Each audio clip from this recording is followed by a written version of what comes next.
What do you guys think about fill in the blank Friday? I think it happened pretty organically today. Sitting here thinking the news yesterday, I think most of us think brutal news. Carolina, Georgia, September 17, noon at Williams-Brice. Noon. Come on, man. September football games in Columbia, South Carolina should not be played at noon. Period. End of sentence. I guess that's kind of ironic. Period. End of sentence, because I'm asking you right off the top today, a fill in the blank Friday, right? How about that? I think we'll just coin the term fill in the blank Friday from now on. Every Friday on the show, that's what we're going to do. Fill in the blank. We'll try to keep it relatively clean. But Carolina, Georgia football set for a noon kick, week 3. If you're for this, please, I want to hear your reasoning. Please, right? I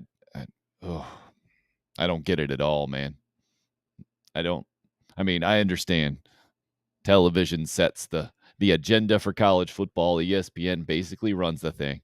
You look at the slate, you try to set it up the best you can to get the most eyeballs watching from a Gamecock perspective, an administrative perspective. You can only do so much, right? You can put up a fight, you can yell and scream. Ultimately, though, they're going to tell you when to play.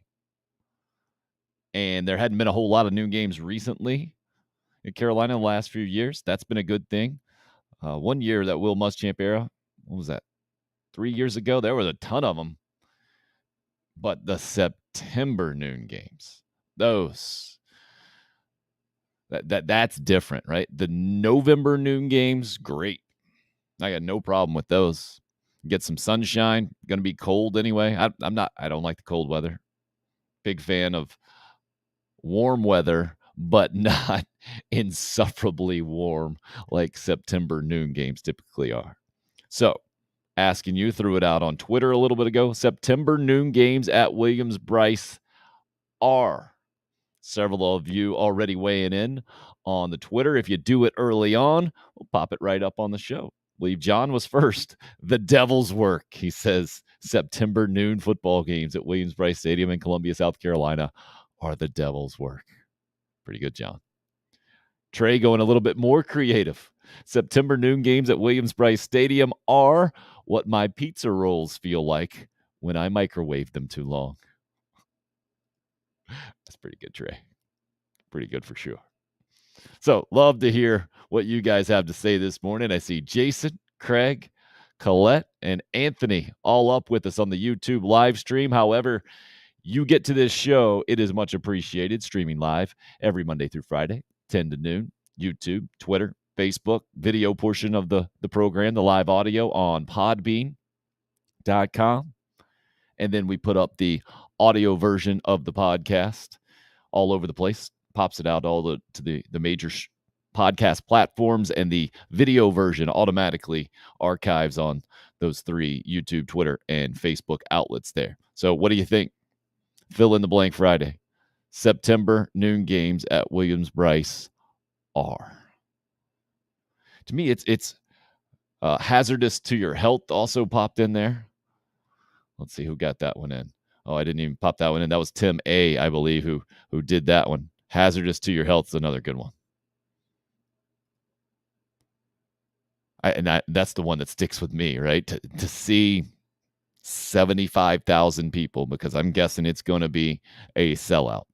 Week 3, Carolina, Georgia, defending national champs in Gamecocks coming off of Georgia State in the season opener, September 3rd. That one set for 7:30. Reasonable, right? Ideal.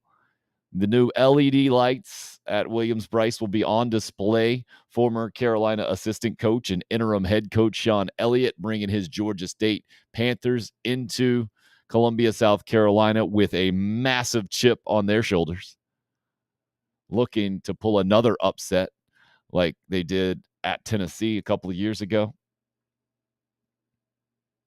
So certainly not a game you can overlook or anything like that. The old cliches, the whole thing, right?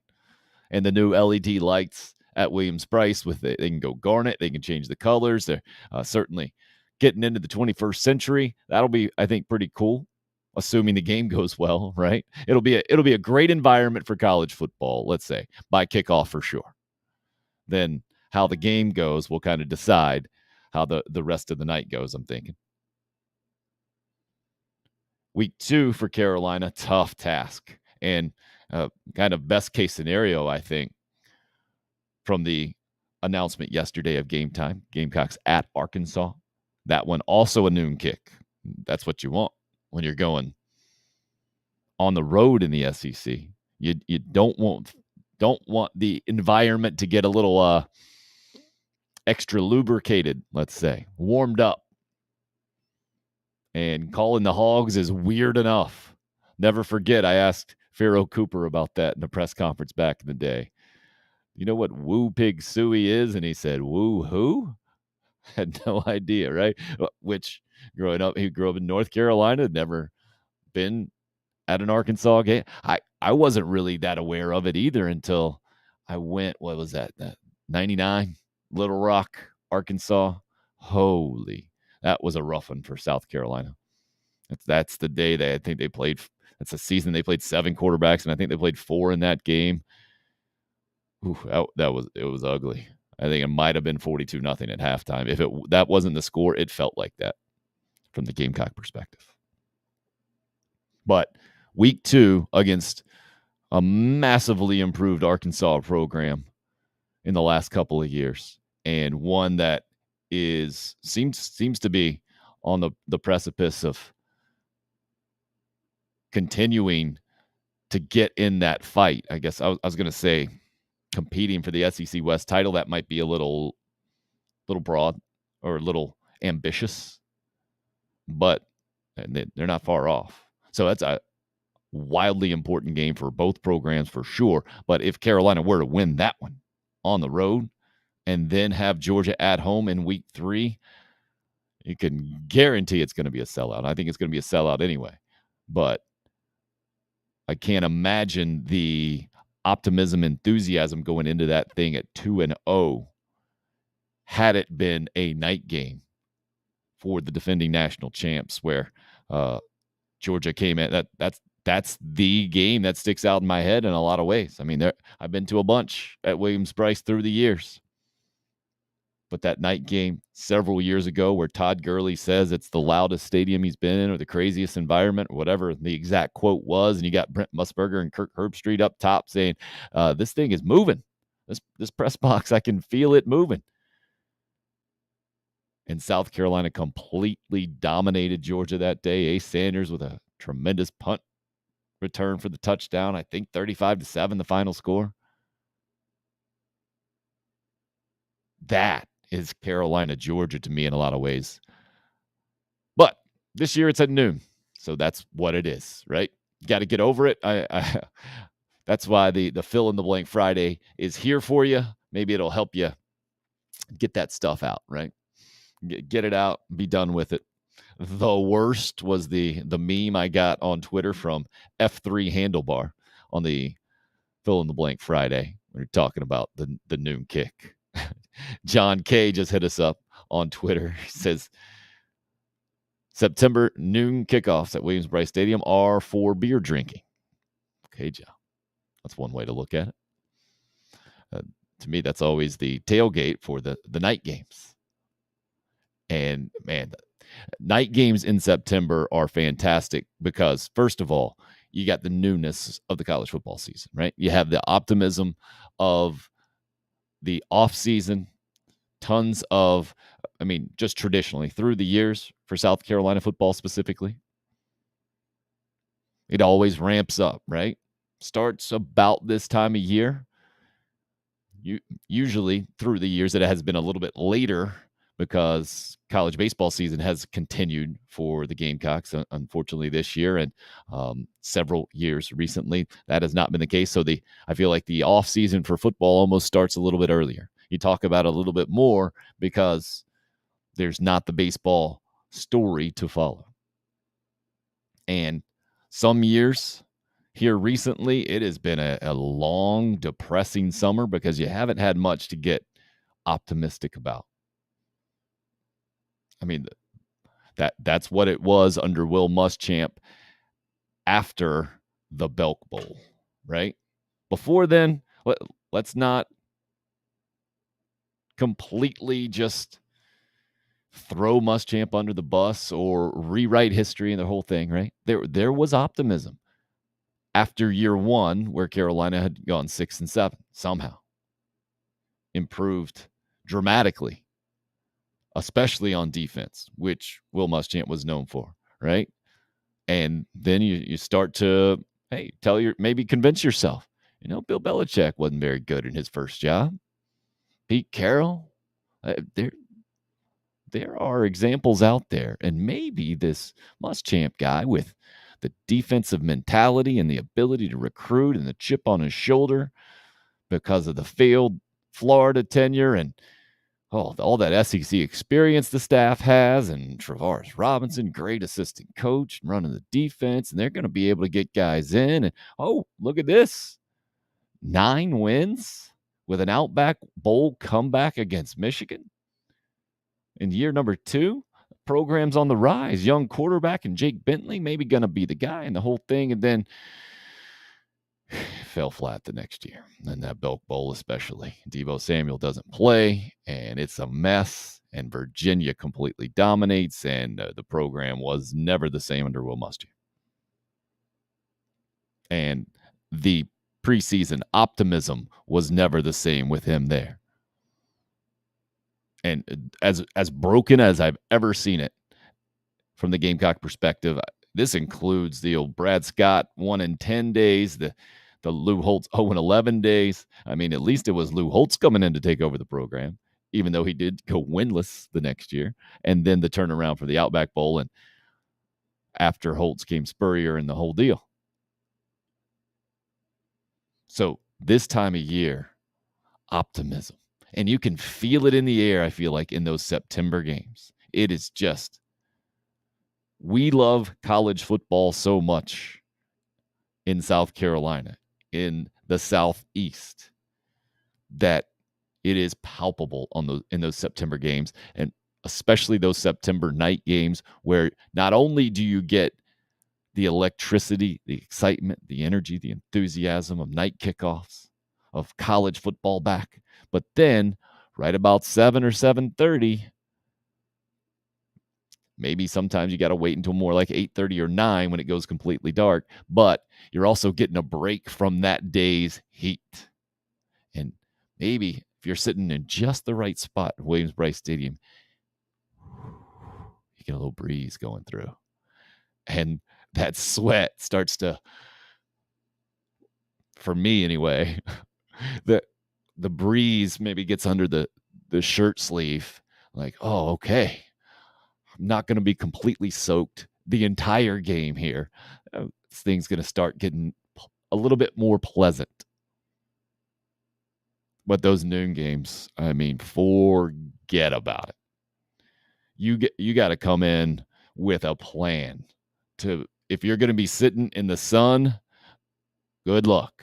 Right? Look, this picture of Williams-Brice Stadium I got behind me there was taken last September, I believe. Bright, sunshiny stadium right before the first game.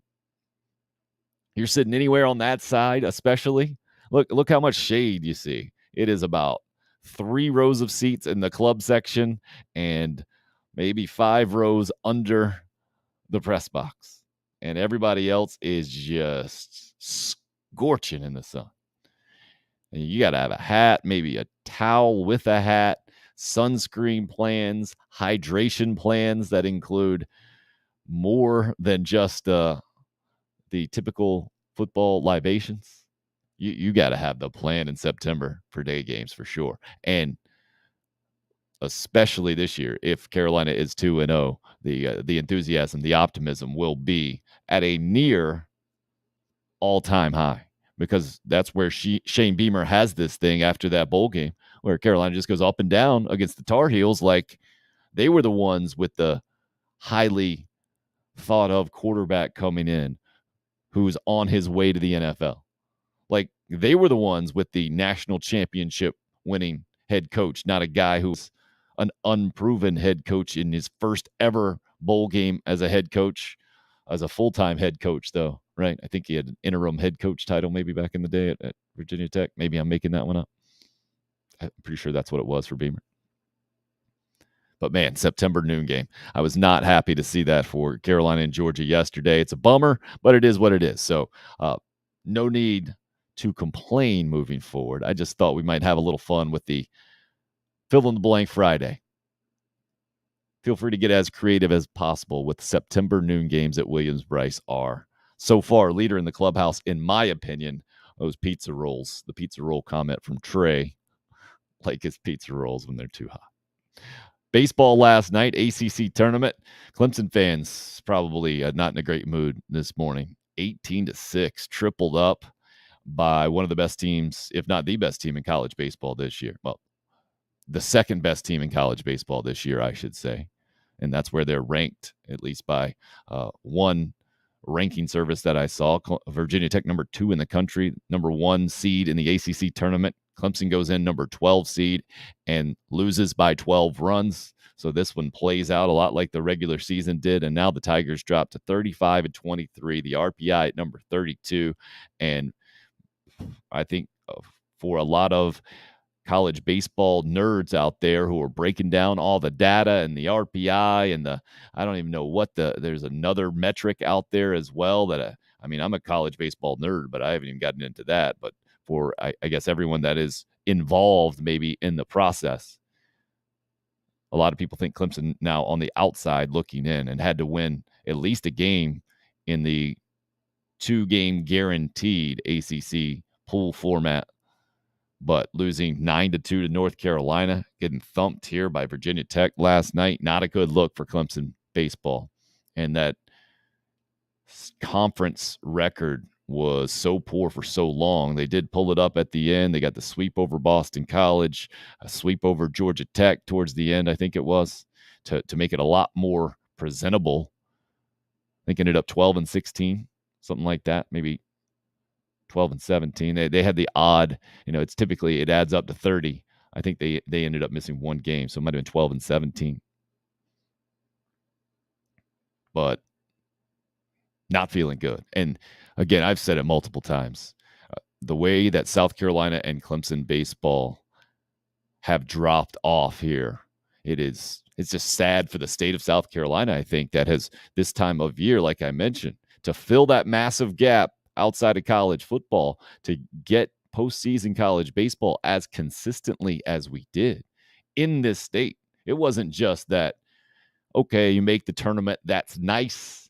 Maybe you stick around and you make a super regional. No. We all know what South Carolina and Clemson baseball have been. You host a regional, bottom line, right? That makes you one of the best 16 teams in the country. And you better be hosting a super regional every maybe other year, or you're going to have a really difficult time getting to the College World Series, which is the ultimate goal of the program, every single year. That's what both South Carolina and Clemson baseball were for so long. Now, I get it. What was it? 6 trips that Ray Tanner took, even with the great team in 2000, which is, by the way, what Tennessee has done. Let me get you some of those scores scrolling this morning. Tennessee thumping Vanderbilt 10-1 yesterday to win their 50th game of the year, 50-7. That great 2000 team for the Gamecocks was 50-6, which got me on that little rant, got me thinking about that. 50 regular season wins, and Virginia Tech's fantastic, and I just think they won their 41st game, and they're the number 2 in the country. So an epic season for Tennessee. It was an epic season for the Gamecocks back in the day, and yet they did not go to the College World Series. I understand expecting to be there year after year after year is unreasonable, right? It's so difficult. 8 teams in college baseball make it, but there's so many potholes along that road. So if you're not paving it by playing at home, it is that much more difficult. That's why the regular season is so important, and that's why I think both Gamecock and Clemson fans, from the baseball perspective, so disillusioned right now with where both of the programs are after seeing so much success with the Hall of Fame coaches and Ray Tanner and Jack Leggett through the year, and just taking it for granted. Troy, from the Clemson perspective, says Monty Lee must go, and the former Gamecock assistant, former College of Charleston head coach, could not have had a much better reputation going into that job, right? Young, up and coming, from the state of South Carolina, played his college baseball in the state of South Carolina, knows everyone, well-liked, I think, across the board. It made it hard for Gamecock fans to dislike Clemson baseball certainly like it used to. But with one of their guys, kind of a guy who wore the Gamecock uniform for multiple years as a Ray Tanner assistant, made it difficult to dislike Clemson that much, certainly near the level it did, but the success hasn't been there. Troy also mentioning he absolutely hates noon games. I'm with you on that. So a bit of a bummer for Gamecock fans from that perspective yesterday, certainly for Clemson as well. When you're talking about the ACC tournament result last night, again, 18-6, Virginia Tech a winner, and Clemson done maybe for the year. I would say likely they're going to need some help now. And when you're looking at other tournaments with smaller schools, and we've got the info for you rolling on the bottom of the screen. You even got some games in action as we speak right now, which is a great thing about Friday this time of year. You got Coastal Carolina and Troy at the Sun Belt Conference over in Montgomery, Alabama, basically hosted by Troy, right? That one just getting underway. No score early on. Wofford in the bottom of the fourth already with UNCG at the SoCon tournament up in Greenville. That one also no score right now. Florida and Arkansas will get going here in a couple of minutes, or set to get going in a couple of minutes in Hoover at the SEC tournament. Florida spanked by Texas A&M, so this is an elimination game there with Arkansas and Florida at the SEC tourney, which has been, marred by rain and the whole thing. ACC tourney game, 11 a.m. this morning, Virginia and Notre Dame. Both of those teams seem to be firmly in the NCAA tournament. You got other implications of small school tournament games going this morning as well. You see that we got the Big South tourney. Surprising that Charleston Southern, which hasn't had a great season, has advanced in the winners bracket. They're going to play USC Upstate. And then you got another surprise in the Colonial Athletic Conference with College of Charleston having rolled through conference play by and large, but being upset. So they're going to play an elimination game tonight. And they've had some rain in that one. That one's over at Elon. So they were supposed to play at 3 o'clock today. That's now been pushed back to 8 because of the rain. They'll play the winner of Elon and UNC Wilmington. So I mentioned in the Big South, we got Coastal Carolina as well, set to play the winner of Campbell and Gardner-Webb.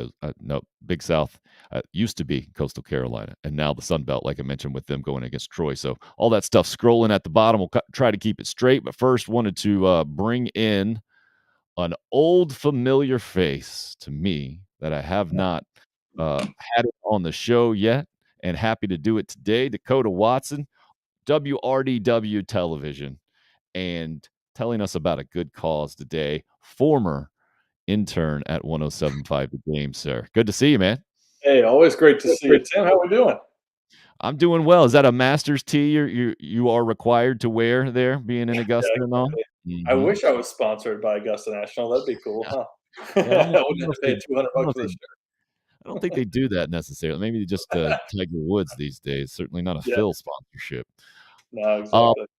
Let's start with what you have to tell us and what the good you are doing in the world these days. That's one of the reasons why I wanted to do this program, to help the world be a better place in my small way. And that's exactly what you're doing, and doing it in Columbia. Let's hear all the details about the PD3 Foundation, please. Yeah, also just trying to do my very small part as well. So A few buddies of mine and I started up a nonprofit foundation. I guess you could technically say unofficially about a year or so ago. Unfortunately, it was after one of our really good friends passed away by suicide. It was January of about a year and a half ago now, almost. So when that happened, we just kind of came together and we were like, we have to do something. We can't just say now what? Look at each other. We've got to decide. How can we stop this from happening to other friends and families and other loved ones?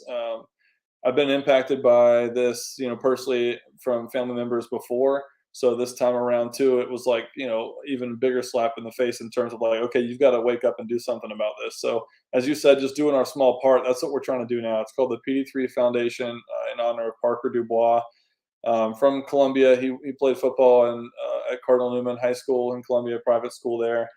And so we just decided we wanted to start up something for him in honor of him to keep his name alive and keep his memory alive. So what we're doing now is we've got a couple small time things that we've done before in terms of like 7-on-7 football tournaments that we did with the community just to try to bring people in and raise some awareness and some funds. So we did one last year. We're doing one again this year. It's coming up in just a couple weeks, actually. I think 2 weeks from today. We're doing a community-wide one on June 10th, 2 Fridays from today. Not too late to sign up. You can definitely still do that on the website. You can see there on the bottom. And you can just go sign up a team. It's not super duper competitive. It is still competitive. We get into it a little bit like we did last year, but it's more so just to get people together and talk about the importance of mental health and talk about how everybody struggles with mental illness. Everybody struggles with depression, anxiety, and especially, unfortunately, with young men. We think that that's somebody we really need to start reaching out to and contacting in our communities are young men who feel like they really can't express themselves or don't know how or think it's not allowed as a young man that you can't do that. But we're there to tell you that you absolutely can do that, and we encourage that. So the next day on June 11th, on Saturday, we've got 5 or 6 teams coming in to play a high school 7-on-7 tournament. We're going to have people from NAMI there, people from the National Foundation for Suicide Prevention to come talk to these young kids who are in high school to let them know, get rid of that stigma of it's not cool to talk about how you're feeling and not cool to talk about mental health. So we're trying to, impact as many young people as we can. So please check out the website if you get a minute. We've got a lot of great stuff on there. We can tell you about Parker. We tell you about our mission, what we do. And if you feel so led, we also have a donation link on there as well. It's a nonprofit, so you do get it's tax deductible. We send you an email with a receipt right away. So, anyways, just check us out. We're trying to do a lot of good stuff for our community. PD3foundation.com. Again, the website to go check out that Dakota Watson is telling us about here. And man, kudos to you for first of all doing something, right? We just saw this recently in the sports world with Steve Kerr and his emotional reaction to the latest school shooting tragedy and calling out politicians to do something and not just sit on their power and the whole thing. And I don't care what which way you lean politically. I think emotionally we all agree with Steve Kerr, right? Got to stop this mess. Yep, exactly. It's ridiculous. And so I feel like I was hearing your version of that in a lot of ways with Yeah. your friends passing and now doing this. So my question is, was it because Parker was a football guy you went the 7-on-7 route? Was that the thinking about it? Yeah, so that was the main reason for sure. He was a stud athlete. I always joke with his older brother that Parker was probably twice as good as Evan, his older brother. But I don't know if I'd say it to his face. But hey, just an absolute athlete. He was an all-state and all that. So he loved football. That was his favorite place in the world was on the football field. So we thought, what better way to do that, and what better way to reach young men especially, I played football. I can tell you, especially in a huddle, you don't want to sit there and ask everybody how you feel that day. That's not popular. It's not cool. So, reaching those young football players, those young men, especially, that we can just tell them it's okay. Football players also, we've worked with the Hayden Hurst Foundation. He's such a great example of somebody who has gone through the exact same stuff and can now tell you, that it's okay to talk about how you feel. So yeah, that was a big reason because Parker played football. Also, Jacob August is our executive director. So obviously former USC football player. He's got a hand in all that kind of stuff. So he knew how to set those things up. But we've got a lot of people helping us out. Kerry Rich is on our board as well, former USC basketball player now. also new gig over there at the school with the team. So got a lot of good people behind us. PD3foundation.com. Again, the website to go check it out. And you said 2 Fridays from now, so 2 weeks from today. And this is that part, the Friday night stuff. Do you have a team? Are you going to play? Of course, I got to defend my championship from last year. I hear that you have Perry Orth coming on the show here in a minute, and I've Uh-huh. given him a hard time, not really to his face, kind of chatter betwixt people here. So maybe I should finally talk to him one on one here. But his team lost to us in the championship. He thinks we cheated. So when you talk to him, let him know. Wait a second. So you outdueled Perry Orth from the quarterback. Those are You were, your words, not mine. And but if he's already listening, just know I want no part of that. but Okay? you Of you played quarterback though, right? course I did. Okay. So you are higher on so I see where did you're you going with this. did you turn down the offensive coordinator job there at Cardinal Newman? Right, exactly. He was above it? Okay. No chance. No chance. Not qualified. Good stuff there for sure. And I've seen you play the pickup basketball. Have you improved the fitness level since those years ago? I will tell you, I that was kind of a shocker to me when we played last year. I was begging for them to not be allowed to rush the quarterback because, man, I am so out of shape. I've put on like a million pounds since the playing days. So I was like, can we at least do like a 3 Mississippi rule so I have a second here? Because if y'all are just running right at me, I'm going to get sacked and I'll have to go. I'll play center or something. I can't do this anymore. So the answer is no. I have not improved my athletic abilities since you've last seen me.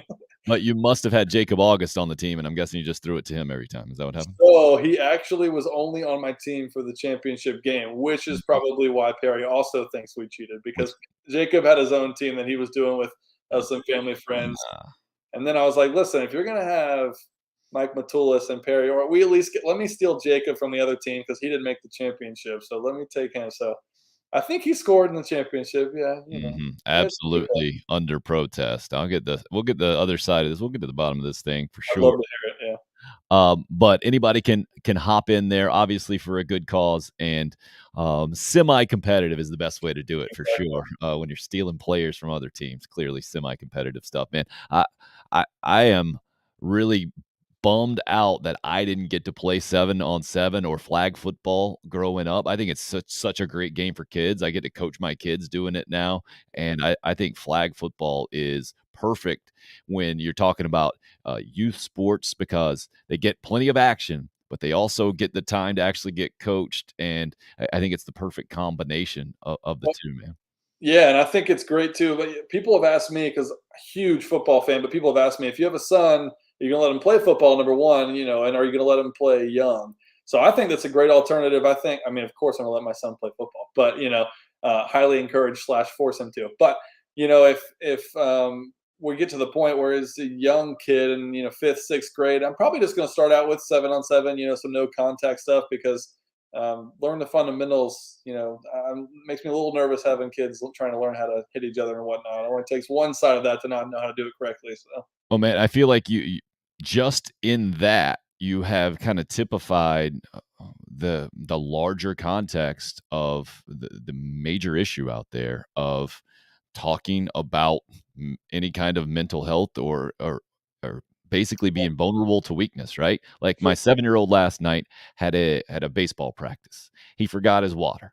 It was hot. It was long, and he was complaining. I was like, "Hey man, you kind of got to suck it up right now, right?" yeah, And that I feel like is how all coaches and adult males were to me growing up.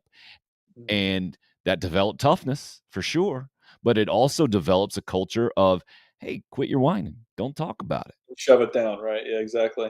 So Yeah, how do you strike that balance knowing that and then knowing that shutting it down and shutting up can also lead to a lot of terrible, terrible stuff? that's a really tough one, actually. What's funny is I didn't even realize that's what I was kind of talking about a little bit there when you brought up. That's a tough one for me because I will say just naturally I am very much of the toughing it out kind of guy. So Well, I think guys are like yeah, just biologically, I think that's kind of how most of us are built and then taught for sure. yeah. And like in good ways. Mhm. some good ways, I should say. I mean, we've had Savell Newton and Corey Miller on the program. They're doing great work in the mental health realm as well with their organizations, but they also admit very candidly that they had some major issues with depression and the whole thing, and it got bad. Yeah, And I think the football culture especially cultivates that in a lot of ways. I just think naturally, right? It's a violent game, man. You can't go out there and tiptoe around and talk about your feelings like you mentioned in the huddle. right. But then there has to also be resources and I think away from the field, Mhm. there has to be some sort of support set up for these teams, these young men to feel like they can let some of that stuff go. And is that part of what your foundation or the education that your foundation is doing? Sure. Yeah, just really creating that safe space, kind of like you're talking about, whether it's off the field or a coach, player, teammate, family member, whatever it is that you can kind of go to. Yeah, you're right. Football is extremely violent, and you have to bring it every single day mentally, almost more so than physically, to be able to push through. Or else, yeah, if you're not a tough team, you're not going to win the game. Like that's just plain and simple. But there's a difference between being tough and then being mentally strong as well. So finding that balance is really important. Yeah, because you know what? If we've seen NFL players, college players have to step away from the game because they've said, I'm not mentally in the right space right now. So applaud them for doing that and realizing that and knowing that that's what's important. I think it was Marshawn Lynch who said, "Take care of your chickens," maybe or something like that. So some that's obviously he was half joking, but something like that. It's true. And then can you tell us more about Parker and I read a little bit up on him, and it seems like it was not just good at sports, but one of those guys who was kind of like a shining guy, if Yeah, that makes any sense, like yeah, he a was. magnetic personality kind of deal. Yeah, he definitely was. So I mean, yeah, a superstar athlete. He played all over the field. Get him the ball, and he was doing good things with it. But yeah, aside from that, he was so much more than that. I always considered him a little brother. I was best friends with his older brother since they moved to South Carolina when they were both in middle school, I think. And I think he was in elementary school actually. But he was just the guy that, like everybody says life of the party. That's like the go-to cliche. But I mean, he really was. Like he just as soon as he walked in the room, he was making jokes, cutting up with everybody. And I think that's one of the things too that made it so hard on all of us. We knew that he'd been battling with depression.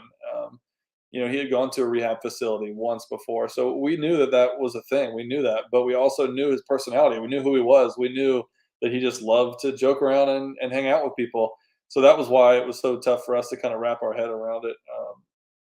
Because he was the funny guy. He had so much fun. Like he loved life. He loved everything about it. So um, that was that. That is it's tough that to really go back and think about.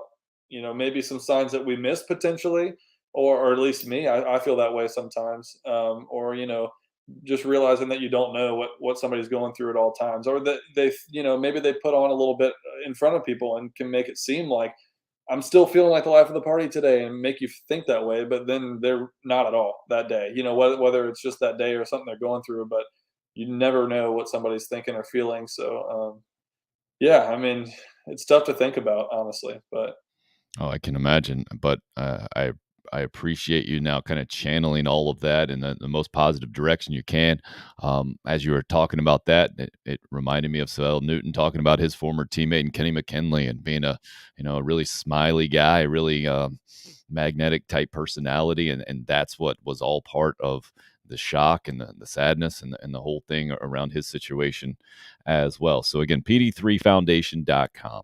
7-on-7 in Columbia at Cardinal Newman High School, right? 2 Fridays from now, the way that you can help out, and one of the ways you can help out, and plenty of ways you can be a part of the PD3 Foundation. I wanted to get your thoughts about what do you've been to some noon games, haven't you, at Williams-Brice Stadium in oh, September?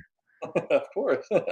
Yeah, I just saw that schedule release. The first one's a night game. That's cool. I know they got new LED and all that kind of stuff. So that'll be fun to get under the lights for the first one.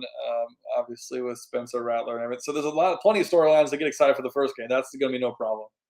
Let's see. What's the second game? What is that? At Arkansas, it's also noon. Yep. And So then I need you. Georgia's home at noon. Yeah, you got to play along and fill in the blank Friday. September noon games at Williams-Brice Stadium are let's go with a marathon. A marathon. Okay. Because as a former student who liked to get a little rowdy for those noon games, I know that when you're starting at 8 a.m., you kind of got to be careful a little bit because you're out there Mhm. in the heat all day. It's a marathon. That's what I'll go with. Yeah, I feel Okay. good about that one. A marathon versus the sun. It sounds like what you were saying on that one. Sure. Yeah. Yeah, no doubt about it in so many ways, man. And what about Shane Beamer and company? What are you thinking? To Yeah. me, I understood the hire. I wasn't necessarily I didn't think it was gonna be a home run necessarily just because, man, you got such a challenge at the end of the Will Muschamp era, Yeah. and coming off of Lou Holtz and Steve Spurrier, who had plenty of experience and national championships under their belt and still could only take it so far, to see a guy come in with no head coaching experience, right? I understand Beamer's track record and different places and the whole thing, also with his experience at South Carolina that made him different. But about midway through last season, I was like, I don't know if this is going to work, man. Yeah. And then towards the end, and clearly the bowl game has changed my opinion drastically. And I think most out there, you on that same kind of line of thinking about all of that, or were you smarter than me and could see silver linings a little earlier? I don't think you have to ask that question. You know that's not going to happen. I don't think I could be smarter than you about anything. But I think I do often think if let's pretend we get blown out in that bowl game, how do we feel? Coming into this season, does Spencer Rattler come? There's just a bunch of questions. I think that bowl game was huge in so many ways. It got people excited. It got people wanting to watch. For next season. Obviously, with the transfers that helped too. What the original thoughts when I first saw the hire, I thought, okay, kind of similar to you, like interesting in the fact that it's such a big program. Obviously, just coming to the SEC, like the fact that you don't get a name, at least nationally speaking. Sure, we knew who he was because of the USC connection, and I think that helped obviously a ton. It had to. I know there were a lot of former players who have been pushing to bring in more former players to help with the program, that sort of thing, keeping the alumni close, kind of deal. I think it helped a lot. So yeah, I will say I was cautiously optimistic, but one of the things I loved about it is just the fact that he said it multiple times. It was his dream job. Like this is what he wanted to be here. He was fired up about it. He brought in so much energy.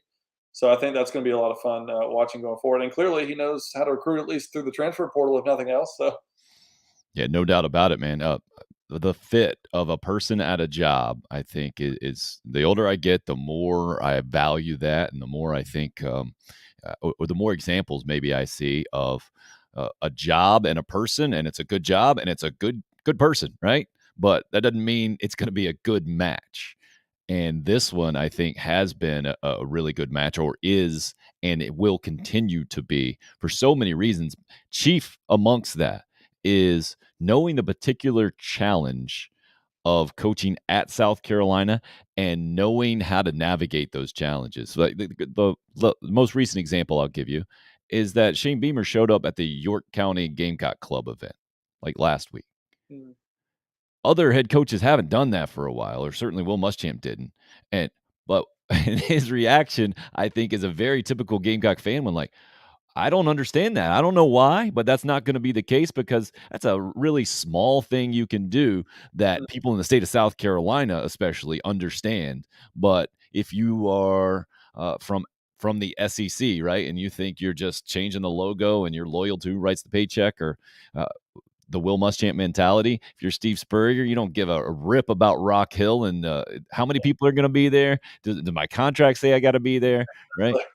But Shane Beamer gets that, and I think that's a large part of getting it, meaning getting the job.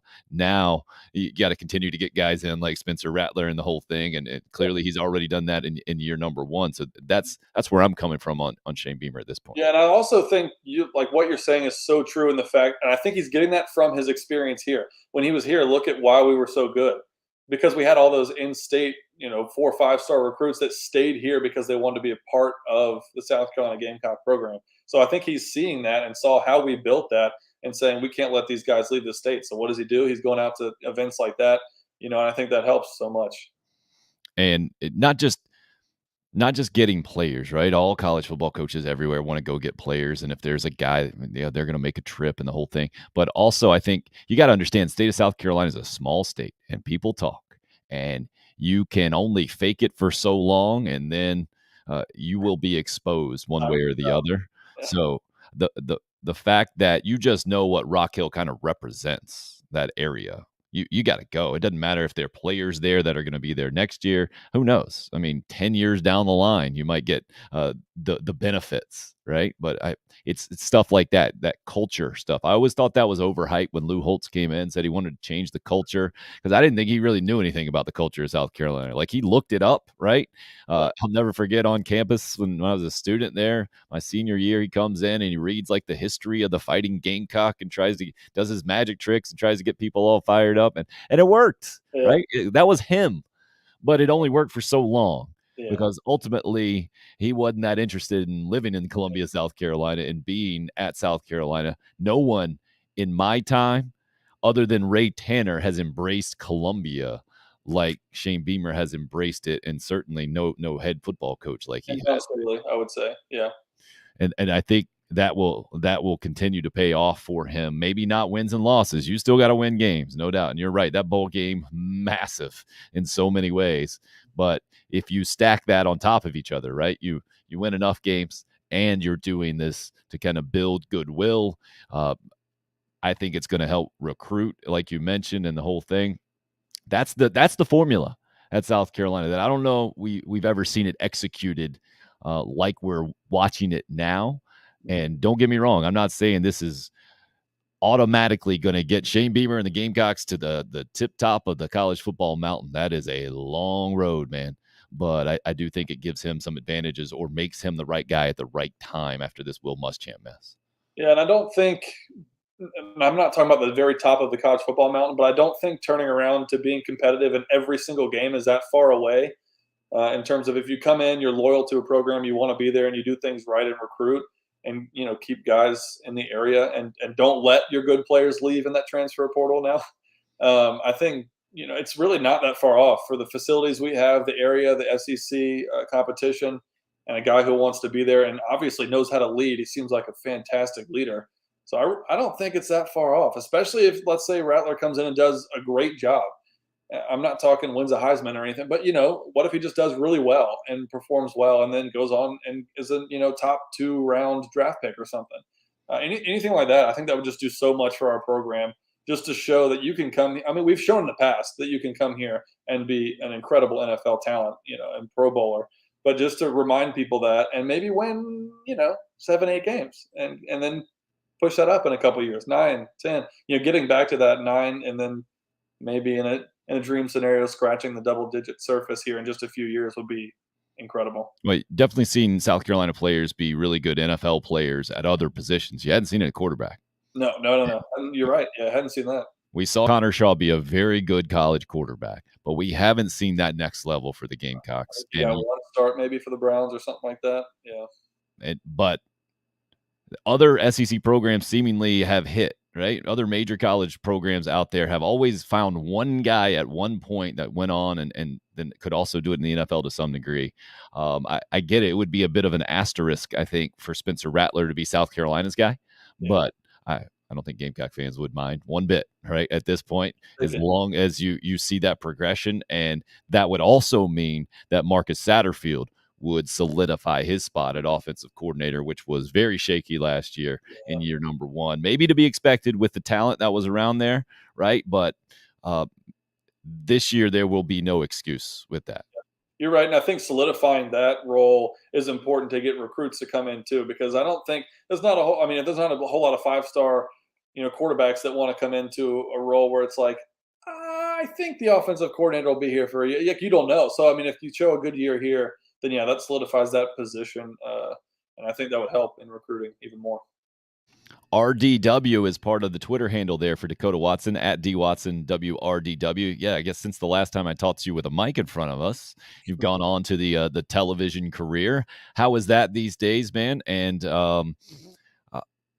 And I guess, what about living in Augusta? Having always been a Columbia guy, I never, I made a bunch of trips over to Augusta. Typically, I was lucky enough to go to the Masters. But how does it break down from the South Carolina fan, the Georgia fan? Because it's obviously closer to the University of South Carolina, but in the state of Georgia, I imagine there are more dog fans around. Yeah, we're not far from Athens, though. It's probably I think it's only a pretty little bit pretty further. close. Gotcha. Yeah. Yeah, Almost yeah. middle ground there. Yep.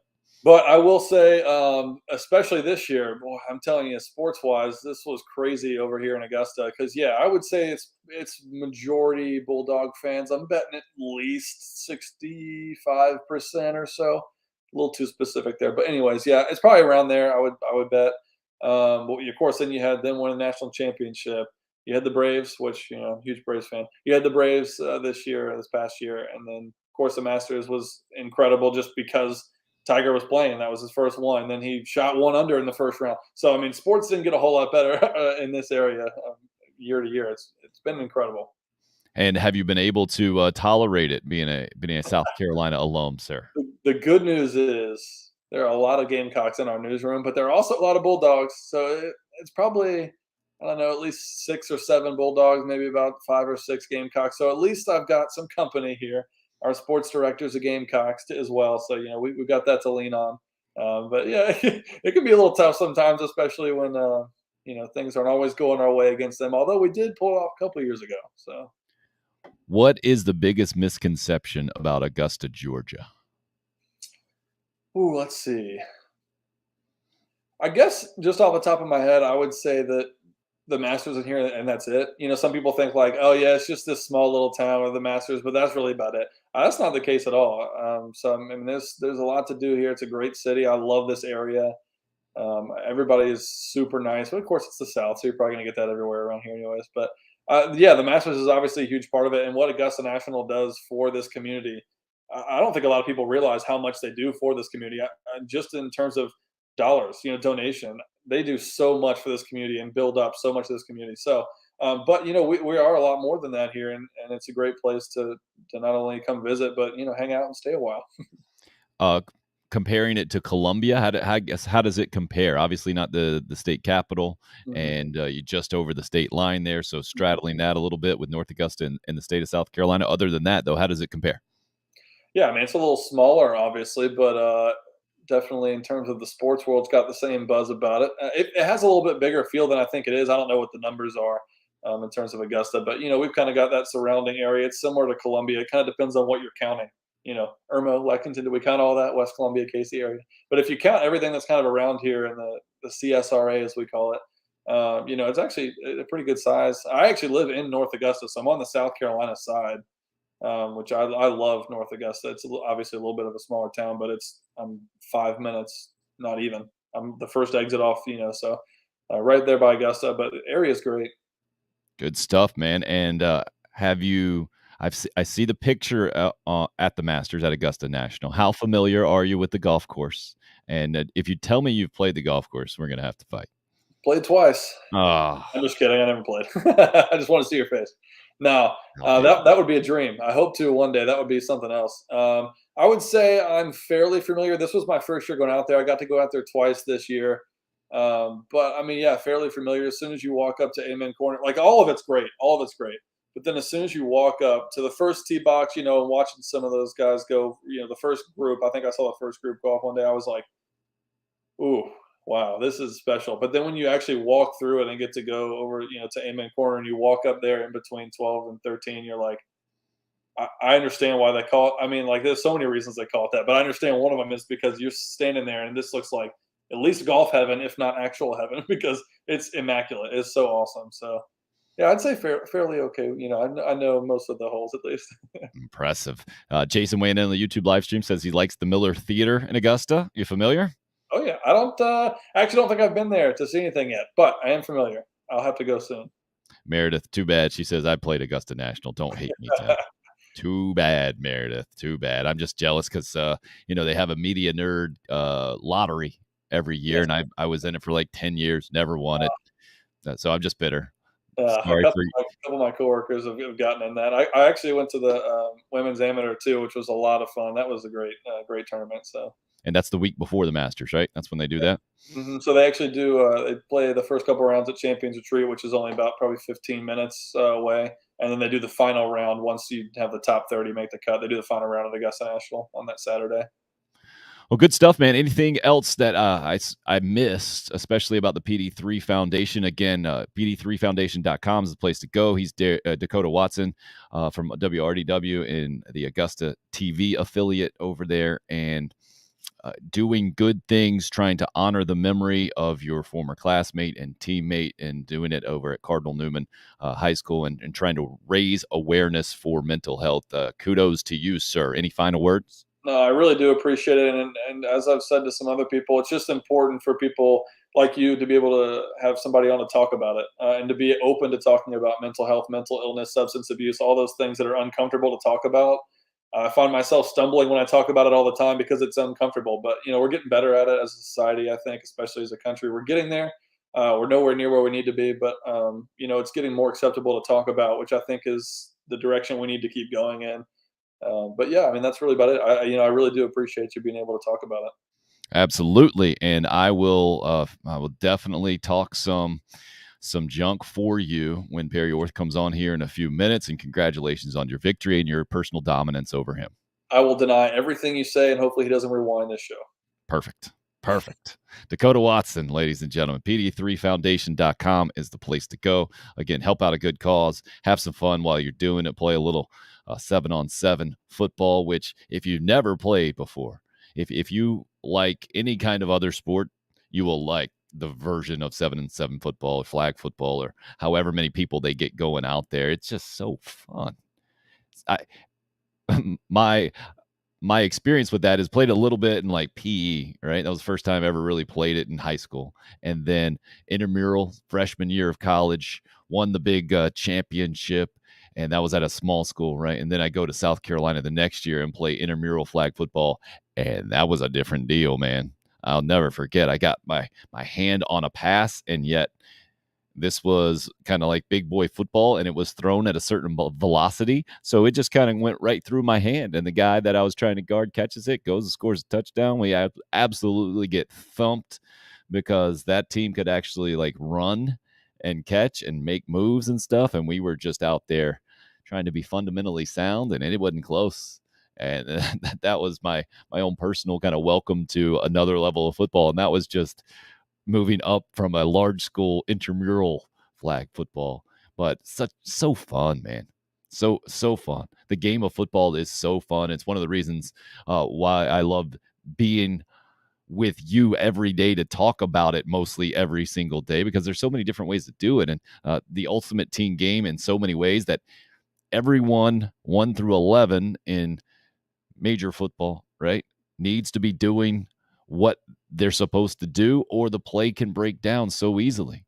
And it's such a great metaphor for life in so many ways. And that's why I think that the challenge is right there in front of us, and why I brought it up with Dakota early on when he was talking about his own son and whether or not he's going to play tackle football and at what age and the whole deal. And to me, that's the crux of the issue right now when I hear mental health is I'm not sure. I don't think anybody can be sure. Let's put it that way. I certainly don't feel qualified in any sort of academic way to understand that line between when you need to tell someone to toughen up and you need to be open to hearing their issues, like their legitimate issues. I think that's a real thing that is a struggle for especially males in general. And again, like I mentioned, you're taught to be tough. And I was telling my 7-year-old last night, sorry you don't have water, man. Go borrow some from a teammate and stop complaining, kind of deal. Like that is just somewhere ingrained in me, like that. You're playing a game, you're not supposed to complain, right? But then I think we also have to be very clear as adult males to young boys especially, but all people, that hey, if you're having problems, you do need to talk about them and the whole thing. So I'm glad Dakota and Jacob August and those in charge of the PD3 Foundation certainly have some experts to guide them and are doing what they can do to honor their friend and to help the world be a better place. And ironically enough, that is at Cardinal Newman High School in a couple of weeks, their event. And we have on brand new offensive coordinator for Cardinal Newman High School, who's joining us from his space pod, apparently. Where the heck are you, Perry Orth? This looks amazing to me.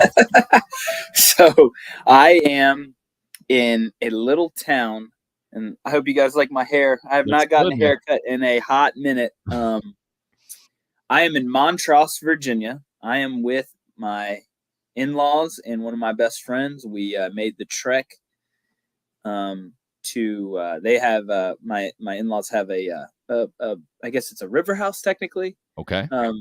On the Potomac River in Virginia. Nice. Let's see, hang on one second. Let's see there if I we can. Go. Now we're moving. You guys where we're at. All right, so Perry moved over from, it looks like maybe a lofted bed or just the bed over to the window, and we got the water view. That was the Potomac out there? The Potomac River. So if you take a boat, you can actually pull that all the way up to the Pentagon. Whoa, good stuff. Is that your plan? Is that part of the festivities this weekend? No, that would be a hike. So our festivities this weekend, we'll save those for another time. Fair enough. Just kidding now, top secret. No, you're near you're near all the DC top secret stuff. I understand you got to keep those top secret. No, we're gonna have a good time and just cut loose a little bit. Got to finish work here today. Fortunately, it caught me at a good time, so I'm not hard pressed to hop off. Fantastic. But yeah, so we're here celebrating, and I'm downstairs in one of the bedrooms. Been working all morning and trying to wrap up my day so I can spend time with family and enjoy the Memorial Day weekend. Dude, thanks for fitting us in, man. I know you got a lot going on. You got QB1athletics.com and the quarterback training. You got the Right to Bear insurance right now. I saw you were recently at the new store opening there for the Palmetto State Armory down in Charleston. Was that what was going on for you about a week ago or so? Yeah, last Saturday we went to Palmetto State Armory, opened a new retail location in West Ashley. And for you guys that don't know, I sell the self-defense defense product, insurance product to basically it keeps you, if you have to hire legal counsel in any type of self-defense manner, our policy is going to get you an attorney and cover all the fees associated with it. We're off to a good start. Obviously, people are buying guns. They buy them for self-defense, kind of a no-brainer to tie it in with what PSA is doing. So we started that back in November, and just, anytime you start a new business, there's always the hurdles when you get going, but we're really starting to see light at the end of the tunnel and trying to figure out the market, and it's been good. So do that for, some time, get it off the ground, and, maybe one day be a full-time offensive coordinator at the high school level here in Columbia. Nice. So I want to get into that a little bit more, but as you brought that up, with this week being everything it was with the awful school shooting in Texas and Steve Kerr bringing it up how he did, I see you shaking your head just kind of out of frustration for that. And then last night it was, from a sports perspective, the New York Yankees and Tampa Bay Rays, both, instead of giving like game updates and the typical social media stuff, they put out facts about gun violence. As coming at it from your perspective, how do you see where we are with that as a country? I talked about it for, 30 minutes the other day. I think it was probably my way of processing and getting it out there and saying it's such a complicated deal, man. I'm a pro Second Amendment guy, but all of us are anti-school shootings and terrible tragedies and the whole thing. Yeah, that's right. So a lot of things come to mind. I'm obviously pro Second Amendment. I work in the industry. It is, at the end of the day, it's the people that do the issue, right? The guns are just the weapon, and that's just an easy point. People forget why the Second Amendment was created. I'd love to remind everyone here listening why. The reason people left England and Europe back in the day to come to America was for nothing more than religious freedom, right? They were being oppressed. And they wanted to do something that they were willing to risk their lives traveling in a boat across uncharted waters, not knowing what was going to happen, for hopes that one day there might be freedom out there.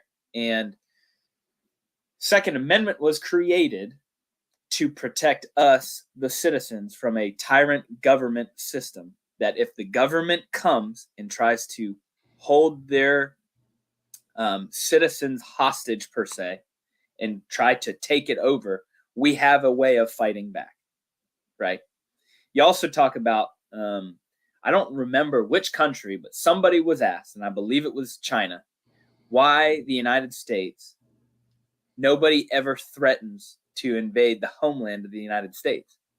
And the guy said there are more guns with their citizens in their country than there are in the rest of the world combined.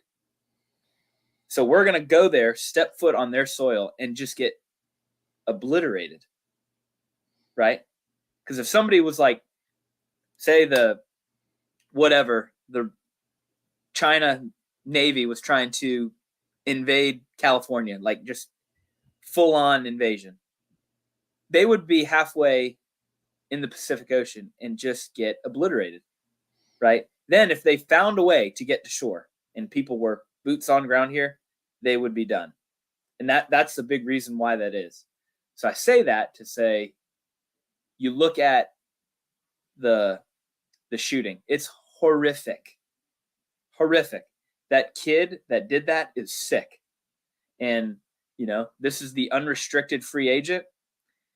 Listen, man, people like that, you hate to say this because you sound like a lunatic, but back in the day when they did the public executions, people didn't do that back then.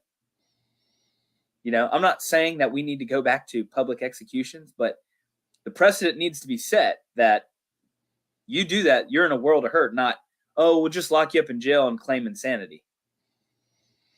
Oh, I hear you, man. That's one man's opinion. Listen, you social media, you take it for what it's worth, but That's my opinion. And it's easy to point the blame and say, well, it's Daniel Defense's fault. It was their gun. And it just is ridiculous, man. So it's sad. You're right. I don't know what type of laws and things that need to be done. There already are a lot of restrictions on what you can and can't buy, depending upon the state that you live in. But what country was that last summer? France. Crazy person drove a truck through a crowd of people, killed 16 of them or whatever. Well, what's the difference? So are we going to sue the Chrysler or GMC or Chevy because the guy, I don't know. That's my stance. So you might disagree. We live in a great country where we can all disagree and still live in peace and harmony for the most part, obviously, besides the wackos out there. No, I appreciate you putting it out there, man. The easy thing to do is to move on and say, no, we're going to just talk about sports and the whole deal. But that's not being human. And that's one of the reasons I want to do this show, right? We are not just sports people, right? You don't just have your ball and shut up and the whole thing. That take is ridiculous, in my opinion. As you were talking about it, I felt like the religious freedom part was exactly speaking to me, having put in a religious exemption at my work and have been denied, and then talking about the possibility of people from our U.S. government in 2021, I think, coming like door to door to check on their new restrictions and the whole thing. Like the idea of what you're talking about the people coming over from Great Britain originally, like that was so far off. I was like, that doesn't really apply to my life, is kind of where I was thinking, or where I had been thinking a long time. But then to see what has happened recently changed my perspective on that for sure. So I appreciate you weighing in on that, man. And I know the easy thing to do is to say, no, I'd rather not talk about it, or it's all bad, and I don't know. But because what are you going to do? What are you going to ban guns? Well, newsflash, there are literally maybe not billions, there are hundreds of millions of firearms floating around unregistered, right? And registered. There's guns everywhere. So you take all the the guys with the good guns. Now all the bad guys got guns. Are school shootings going to happen when you take guns away? Yeah, they probably still will, unfortunately. Yeah, the countries like Australia that have taken a lot of guns back, and then what happened to a lot of their freedom here recently is just really scary. That's the last thing. But like I said, there's a reason why they did that. Because what are you going to do? Go and fist fight every politician? No, but they have government people start mandating crazy things like legit quarantines. Like if you leave your house, this drone that's flying over the neighborhood is going to fine you $1,000. Let me tell you, that joker's going to pull out that AR and have a word with that person walking around and have that person that camera floating around the neighborhood. Cause like, that's all where it's going. It just, you got a bunch of kids. I say kids, you got a bunch of people that, how do I say this? Cause I have friends that are close friends that are, politicians. There are a lot of politicians. Now, I don't want to generalize everybody. There are a lot of politicians that are the goofy, nerdy, squiddy type folk that have some power now. They got some power. So now it's time to hammer it over your head. Now, I have a really good friend of mine who's a politician in South Carolina. Unbelievable, salt of the earth human being. That's why I said not all of them are like that. But there's a couple snakes out there, man. They're just searching for power. And let me tell you, a lot of them sit on one side of the aisle, and we'll leave it there. RL says America hates the killings but loves the freedoms as well. Yeah, I think that's a great way to put it right now, man. It's I just don't understand. Like, this is not utopia, right? We don't live in utopia. Not every and it's sad and it sounds, insincere, but it's not. Like, it's terrible what happened, and it like shook me to my core. Somebody that wants to have kids sooner than later, like, I would be distraught to find out that my child was murdered by some psychopath. But you can't just overthrow a form of government that is the longest lasting form of government in the history of mankind, that has actually had sustainable success. Yeah, we're not perfect here, right? Everybody's had their issues, but you go and look through any other country and tell me which one's perfect. No doubt about it, man. And at the end of the day, too, like, and I don't want to get on the religious talk either, but like, we live in a fallen, broken world that only Jesus can save. And you got a bunch of people, and the way that our country is turning is further and further away from the truth, where truth is relative and only my truth is the real truth, and your truth, like, you got one truth, I got one. There is one truth, but we live in this fairy tale wacko world where everybody gets to believe whatever they want to believe. And, we've moved God out of the equation, and I just believe that you see a lot more issues because of that. Amen to that. And the guest we had on before you is Dakota Watson, who outdueled you, I believe, in last year's PD3 Foundation flag football game. It's not how he put it. I think Jacob August snuck on his team, and they ended up beating your team, I believe, they played with the extra guy the entire championship game when we already played him and destroyed him. That's not exactly how he put it, but I kind of got that out of him eventually. But what their foundation is doing is raising awareness and money for mental health. And that's kind of the question I got to him, Perry. I think that's another tough part of the whole deal. Obviously, mental health is a huge factor in all of this tragedy. And then there is, is there severe mental health issues, and where do we teach kids, and especially boys, young men growing up, to toughen up and move forward? It's not anything we're going to solve today for sure. I just think that's kind of where we are. What we can solve today is you helping us out with some football stuff. Have you gotten the new job? And I think last time we spoke, you had just met with the team for the first time, hadn't even gotten on the field with them. So have you guys gotten on the field now? How has your perspective changed in your new offensive coordinator role at Cardinal Newman High School? Yeah, it's been amazing. We just concluded our spring practice. We had 8 practices, and They're lifting here in about an hour. Obviously won't be there, but yeah, we had a great spring. It was great to kind of see what it's like to be in charge of an offense.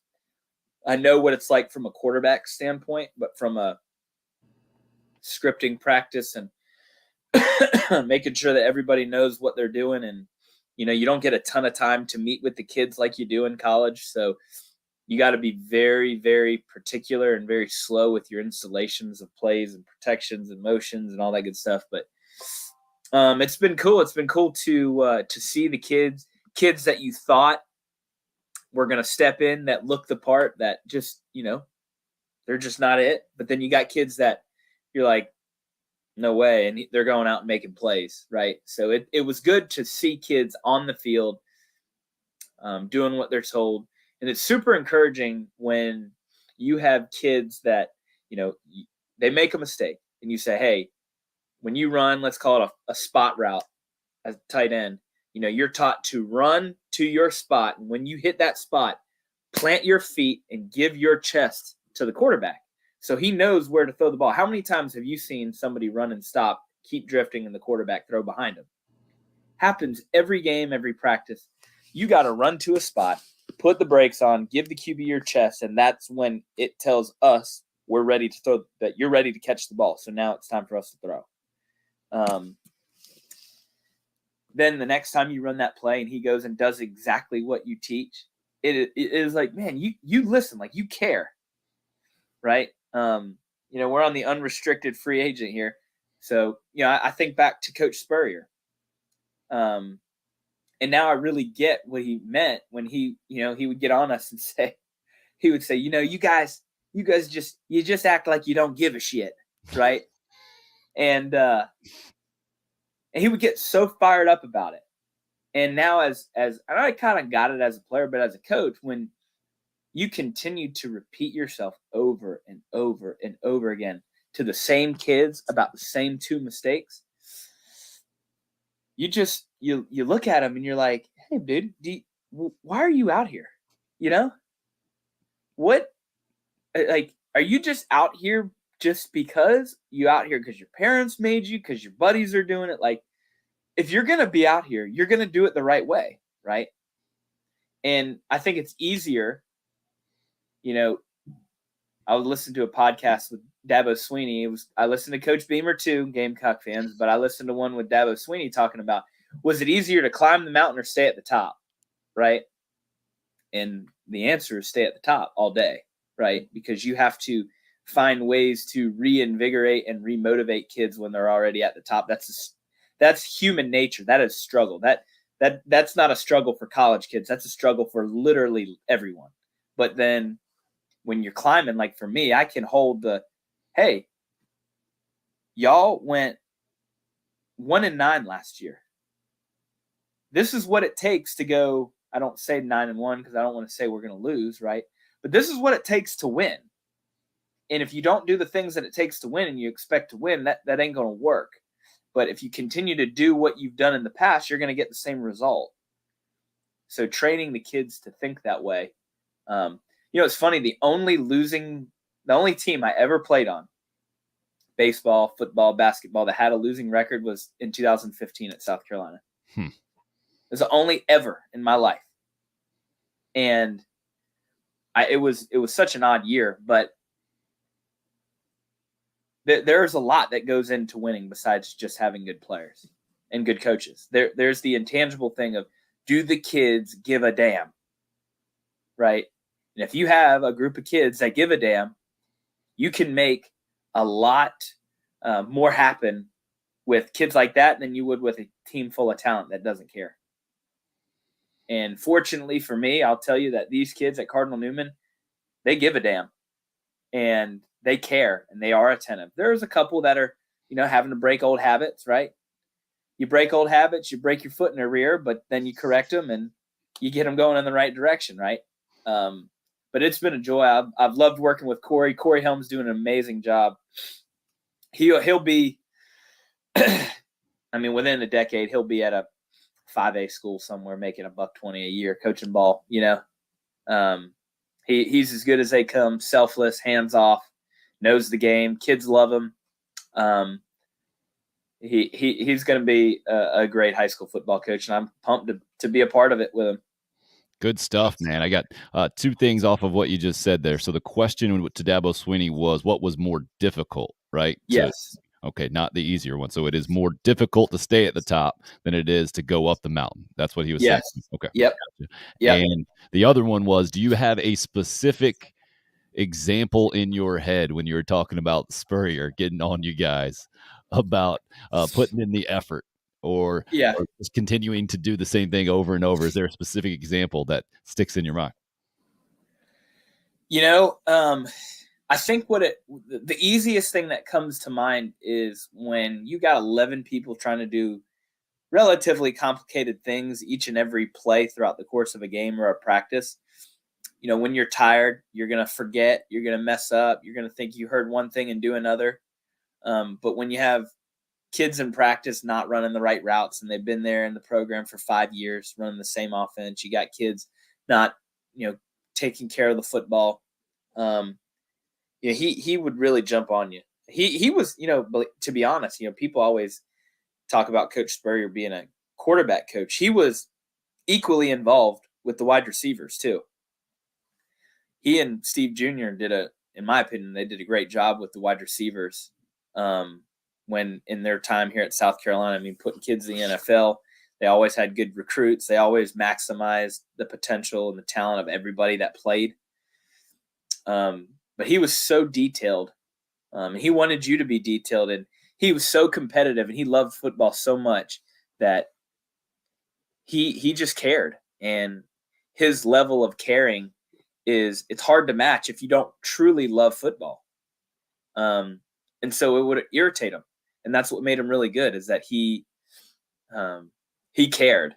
So he would take the time to slow things down and thoroughly explain it. And if you didn't do what he told you, he would find a new guy to do it. Right. That's how I got to play. That is my story at South Carolina, is I gave a damn. I didn't go to South Carolina to be a walk-on and be happy to run out of the tunnel. Like, my mission was to get on the team.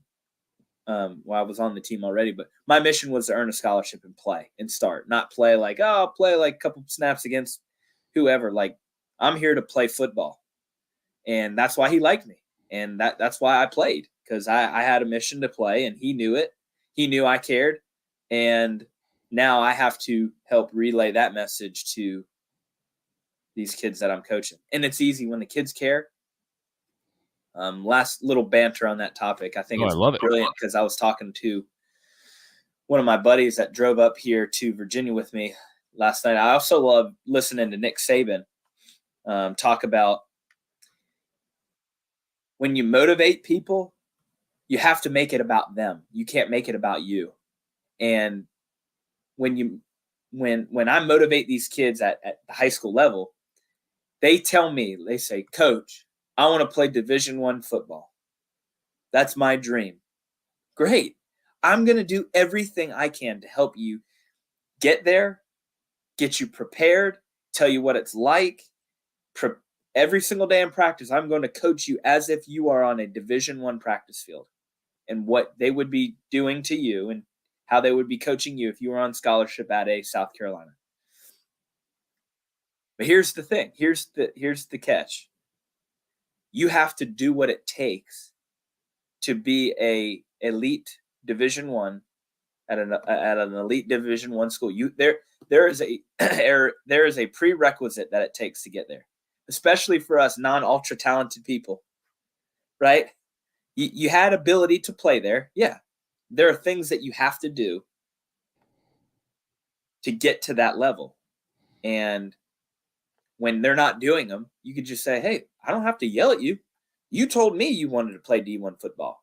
That's not what it takes. So you can either do what I'm telling you to do, or you can continue what you're doing. You just won't play D1 football. And the only one you'll have to blame is yourself. Yeah, to me, that's the best way to motivate, especially kids, is not to yell at them, right? But Eric Kemmery's got a great line. The only one who feels better after yelling is the person who's doing the yelling. And what you just said is almost like the indifference, right? When you really know someone has given up on you, then you're just gonna just shrug your shoulders and move on. And Yeah. I think kids really do respond to that. They get that. And it can be the healthiest environment for sure. I know you got to, like you said, break your foot off every now and again and switch it up. You can't always do the same thing. It's part of the recipe, right? What makes a good coach different from a great coach is figuring out when to do that, who to do that with, and the whole thing. And I know you're right in the middle of that. I was hoping maybe you could get into some X's and O's for us as well this morning. For sure. Technology in a good way. We got the old screen share option. I think we can figure that out. You think you got that figured out on the laptop over there? I think I can figure it out. You are a youngster in that way for sure with the social media and the whole thing. Oh, I see you up there. Do you see this? Yeah, I see that. Let's see if I can pop that right in there. Let's see. Oh, look at that. How about that? Perry's got it up and rolling on his screen now and going to be able to tell us some stuff here. All right, so I love this video. This, and I always forget his name. The guy on the whiteboard is, he's the current defensive coordinator for the Kansas City Chiefs. This is a video I've probably watched like 300 or 400 times, I feel like, with my quarterbacks that I train and that I coach, because he breaks down cover 2, 3, and 4, and we won't go through all of it today. We'll probably just start. I believe the first coverage is 2. But when you're a quarterback and you're looking at, pre-snap, number one thing I teach my guys is you have to identify the safeties. The safeties will tell you coverage, right?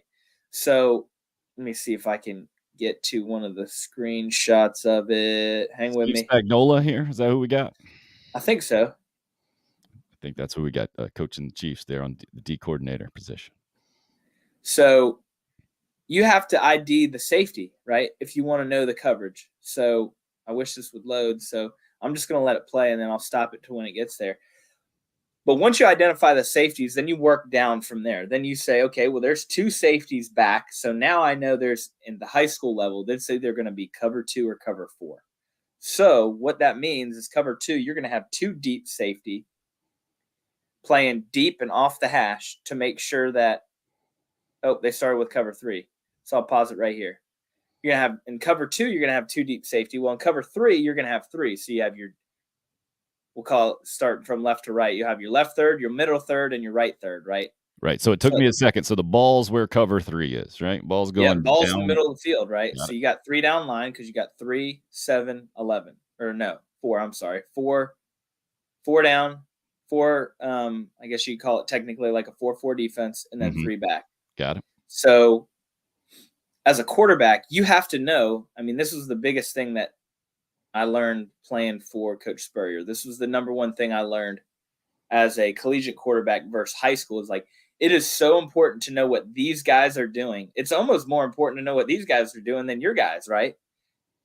To an extent, you obviously have to know your plays, but you have to know that when I see the middle of the field closed, right? You talk about middle of the field open and closed. Well, if you have a safety here and a safety here, and there's a gap between them, the middle of the field would be open. So when it's closed, typically you're going to see 2 coverages. You're going to see cover 3 like you see here, or man-to-man defense, cover 1 safety back, everybody picks a guy and they play man. Well, here's kind of the thought process that you break it down in. So now you know it's cover 3. So you know that corner's playing the deep third, safety's playing the deep third, other corner's playing the deep third. Now you're going to have some type of strong safety or linebacker to play the flat, your Mike to play the hook to curl. Or I guess they have strong, weak. So I guess this would be strong safety, Sam, Mike, Will. So now I know what areas of the field each one of these guys are responsible for. And then later in the video, which maybe you guys can go and look at later on, is they teach to read. These guys read inside out. So for instance, a great pass concept that is good versus cover 3 is curl flat. So the outside guy will come up here, run a 12-yard curl, turn inside, look for the ball. Number 2 in the slot will run a flat route. Well, why is that a good play? Because if this guy is responsible for the curl and the flat, he can't cover both. So whatever he does is wrong. So if he runs to the flat route, then you got a big hole to throw the curl, right? But if he sits underneath the curl route, now you throw the flat, and they teach inside. The defense teaches to read inside out. So they want to take away the 12-yard completion, make you throw the 3-yard completion, run up and make a tackle for a 4-yard gain. That's what they want to do. The other reason they do that is they don't believe that a quarterback and an offensive coordinator is going to be patient enough to take these 4-yard flat routes all game long. They're going to get antsy. They're going to try to jam a curl in. They're going to try to throw a curl and go or some type of a wheel concept to get out of throwing those 4-yard completions, right? Well, if you play soft and you run up and make good tackles, this can be a really good defense for this could be a really good coverage for a defense, right? So they'll talk here in a minute, and I want to let it run because I want to get to the point that that they have here. And, I may turn the volume on. Let me know if you can hear this, okay? Okay. Can you hear it? Low, really low. All right. You won't be able to hear it then because it's on full volume from my view. But what he's talking about is what he's drawn up right here is see how they're reading inside to out. So they're inside out. They're inside out. So now as a quarterback, if I know what the defense is thinking and doing, I know that I can keep my eyes on the flat, make him bite quicker so I get a more open read and an easier read to throw that curl route behind it. So it's so funny when I talk about playing quarterback and you talk about offense, and what made Coach Spurrier great is, I listened to that, I told you that podcast by Coach Beamer had last August, and it's so funny because what he talks about Coach Spurrier is the same way that I did. What Coach Spurrier was it was pure magic. It was like he could get on a game field and almost predict what the defense would do. So he would call plays knowing, like, hey, I know this team, they're going to run cover 3 here, so I'm going to call that curl flat play that's going to beat cover 3. Like that was what made him so special. But his plays that he actually, had designed were meant to beat coverages. A lot of colleges now and a lot of people teach like a pure progression pass read, which is like you work across the field. You go, your number 1's here, number 2's here, number 3's here. If not, throw your check down and run. Where his was like, if you've got 2 safeties back, you're playing the left side of the field. If there's 1 back, you're playing the right side. Simple as that. Both sides typically would have a triangle read. It would go high to low to running back, high to low to running back. And if you draw it on a board, it forms a triangle. So your eyes just pinball, not really pinball like this, but 1, 2, 3. So it wasn't overly difficult and overly demanding on a quarterback to do. And it made it, he always had options for you, right? Which made, as a quarterback, not especially at the collegiate level, every defense, they're going to try to change it up. They're going to try to disguise. And knowing that if all hell breaks loose, I at least have 1 get out of jail card that I can get the football to, made it really, really helpful for us as quarterbacks. So I'm taking kind of that same philosophy and now moving it to the team that I'm coaching at. Because it's easy. They're not hard to understand. The plays are 1 word. Everybody has 1 responsibility on that 1 play. Because at the end of the day, if you can get, whether it's NFL, college, high school, if you can get your athletes playing and not thinking and playing, take the thinking out of it for them and let them play, you're going to have a better chance of winning, because a lot of people are thinking and playing at the same time. No doubt. Because everybody wants to be everybody wants to be a guru. Everybody wants to come up with this unique play design and this unique protection and this unique thing that's going to hit that 1 home run versus that 1 coverage. Well, the reality is you need your guys consistently repping the same plays over and over again and executing them over and over and over again, which builds confidence. When you have athletes playing with confidence and playing free is when you get the most out of them. That's how you take kids that, people, you hear the term, oh, he's playing over his head. He's playing out of his ability. Well, I don't think that's necessarily true. I think that he's just playing free and playing with great confidence. You know, you talk about athletes being in the zone. Well, that's the zone. The zone is I'm confident that I've put in the hours and put in the preparation to give myself the best chance to succeed. You know, and for somebody like myself, which I have to tell my high school kids, like the majority of us are not freakish athletes that can just lace up the cleats and be the best player on the field.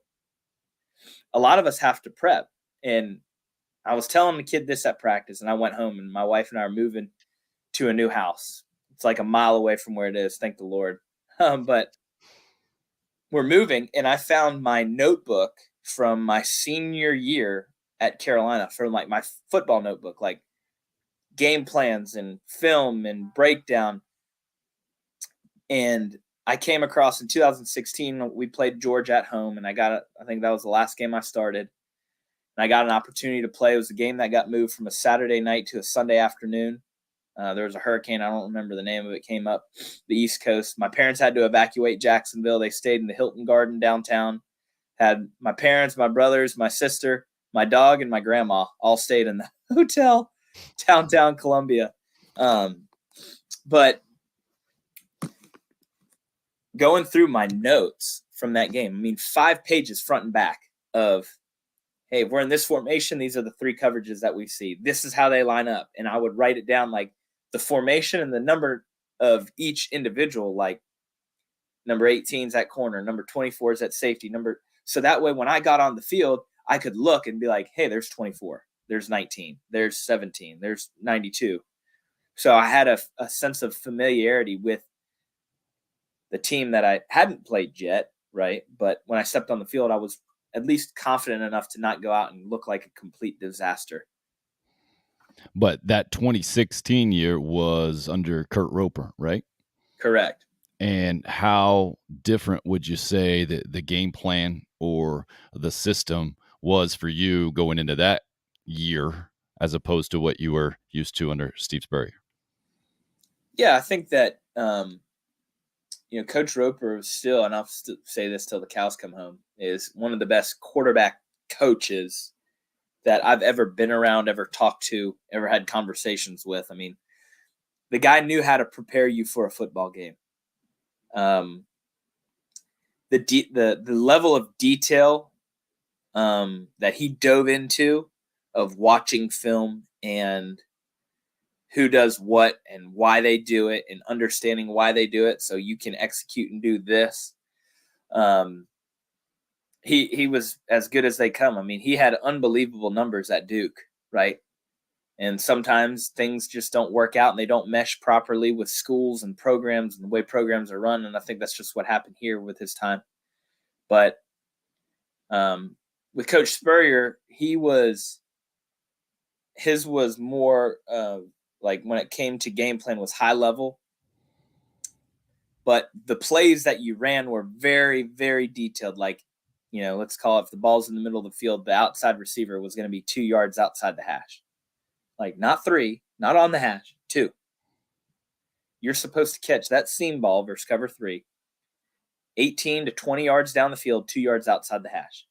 Because if you do that, you won't get crushed by the safety and gives the quarterback a big enough window to throw the football in. That's where he got super granular is the right word. Like tiny, very tiny details. Game plan, his game plan was simple. He wanted to throw the ball over your head. Whatever he's got to do to take a couple shots down the field is what he was going to do. And if you didn't connect on those, let me tell you, buddy, you heard about it. That it was simple as that. It was, it was 2 ways of looking at offense. We did game plans where we wanted to get certain players the football. We had certain game plans under Coach Roper. We had certain game plans that we're like, hey, this cat's different. Like, we probably don't want to try to attack him, right? Because let's not have him show us why he's a projected first-round pick. Coach Spurrier couldn't give a damn. He wanted the guy to prove that he was a first-round pick. That was the way he was, man. And this would be, and I got to wrap up. My wife's calling me. Sure. What makes Coach Spurrier so special, and it's been hard to kind of put, try to thumbtack one certain thing, but after some years of thinking and listening to other people talk, it makes sense. What made Coach Spurrier so good was not X's and O's. Yeah, it was his ability to play call. It wasn't his recruiting ability. That Joker was confident. When he stepped on that field, he felt like he was going to win. And that confidence was contagious. Like, there's no question. I know we didn't win a lot of games that last year, but when you lined up on the ball field and you saw that visor headset on the sideline and you're looking for the signal and he's got his play sheet, you got a shot, right? I don't care if you are 2-4 or 6-0 and you're playing Alabama on the road. You got a shot to win because he is going to throw that thing up, right? And so that's what I try to do. I try to echo that same type of confidence in the kids that I coach now. So good stuff, man. Really appreciate the time today. I know you got the family stuff going on just off the shore of the Potomac River there. Nice work, Perry. Really appreciate it. I'd love to do it again sometime. Yeah, brother. Appreciate it. Thanks. Perry Orth, ladies and gentlemen. X's and O's with Orth, or Orth's X's and O's. Maybe we should dub that segment. How about that? I love RL's comment there. Did you guys catch that? I popped it up. This is music to my ears right now and will help me in Madden. What got me about that curl flat, where he was breaking that down, was I think we saw Spencer Rattler throw it in the flat nearly every single time, but it didn't dawn on me that that was probably what he was reading, right? And what Marcus Satterfield was putting on Clayton White's defense in the spring game for Carolina. That, all right, very simple, right? We understand this guy has two responsibilities. We're going to send two players there. Whichever one he doesn't cover, that's what we're going to throw. From a defensive perspective, it makes a lot of sense too. You got to stop the 12-yard route before you stop the 3-yard route. So I think we saw a bunch of that, and I'm guessing as well we saw that because it was the vanilla version of the defense Clayton White is going to play and the offense that Marcus Satterfield is going to run, because you never put too much out there on tape for the spring game. But that was really educational for me to see as a football fan. It's certainly not an X's and O's guy. Perry broke it down for us, I think, about as well as it can be broken down, and then got into the magic of Steve Spurrier. I love that, man. And I've heard the confidence before, but to hear it, Shane Beamer especially, he mentioned how Shane Beamer has kind of echoed that or crystallized that in taking nuggets from all the different coaches, Sylvester Croom, Philip Fulmer, Lincoln Riley, Kirby Smart, go down the list, right, of all the places he's been, and how the organizational, the Saban-like organization, the foundational organization that Kirby Smart put in was really what he takes from over there, and different pieces from different places, and Lincoln Riley and the getting it downfield and the opening up the offense maybe, but yeah, the Spurrier, it's not just being able to make play calls, right? You gotta make sure that your players believe that those are gonna work. And the obvious follow-up question was, what was the different feel that you had from Will Muschamp being on the sideline than you had from Steve Spurrier? I think it goes without saying, because Steve Spurrier, the most confident guy maybe in the history of college football. How many Heisman Trophy winners went on to be head coaches? He earned that confidence, right? He backed it up both as a player and then as a coach with that offense typically always working. And we saw it at South Carolina, especially early on, that when things weren't going like he wanted them to from an offensive perspective, he didn't go out and run his mouth or talk like they were going well. He didn't fake it, right? He didn't. That was the part about him for sure that came through both positively and negatively, I think, in a lot of ways. He didn't fake that. If it was going well, he wasn't going to give you fake modesty. he'll tell you that was going well, and that's where I loved his take on Jimbo Fisher and Nick Saban. Well, I guess since Jimbo beat him last year, he can talk a little bit, but he hadn't won any championships. Across the board, truth. And probably not well received, right? From almost anyone. You can dislike that as an Alabama fan and a Texas A&M fan. But truth, sometimes it hurts, right? Spurrier, I think that's what players, that's where really good coaches are so valuable, in the way that they relay the truth to their players. Because, I mean, I think Spurrier's pretty famous for doing that in film sessions and players getting embarrassed, right?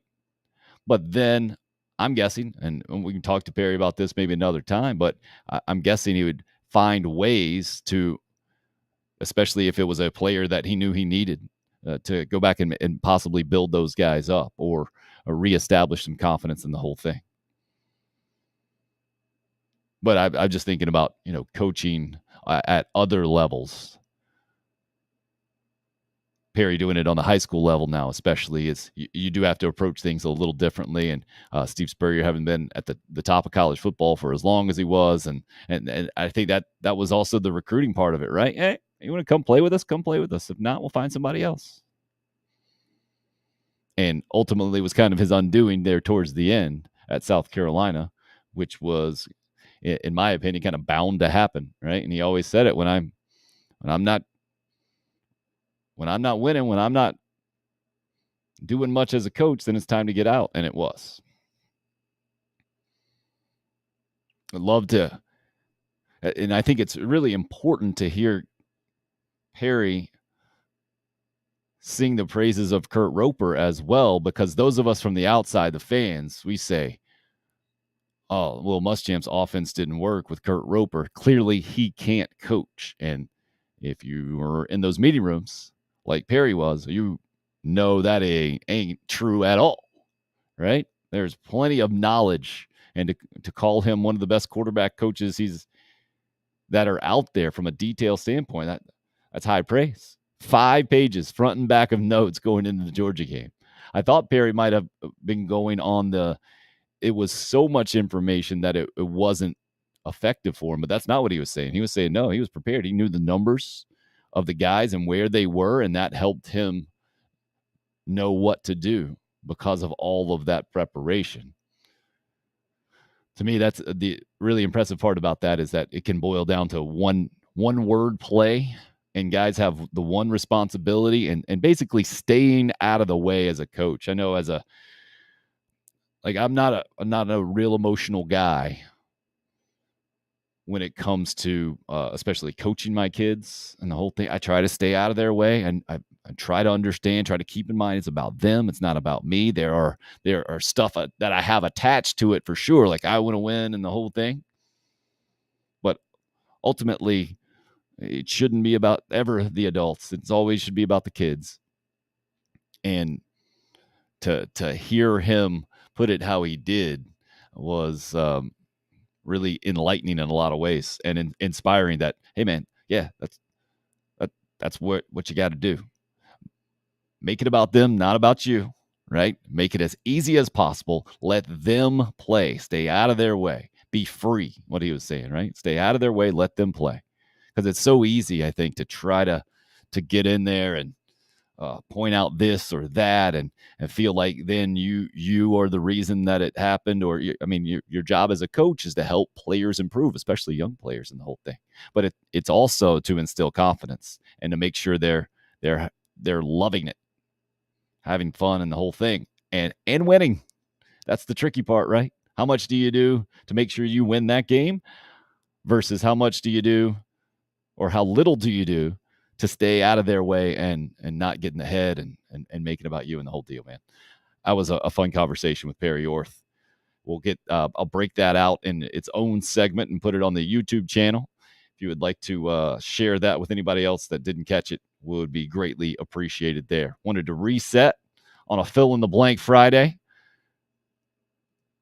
Carolina, Georgia set for noon yesterday in September of all months. If it wasn't in September, then it would be different in my mind, right? Especially the November games. I got no problem with that at all, man. No problem at all. So on the fill in the blank Friday, a noon game in September at Williams-Brice Stadium is, or kickoffs are, let's see exactly how I worded that. Fill in the blank Friday. September noon games at Williams-Brice are. Tim Hill UFA on Twitter, where a lot of you have weighed in. Michael A says, an opportunity to watch the Gamecocks play football, and then gives the old Spurs up sign. SB just says hot AF. Yes, no doubt. It is that hot for sure.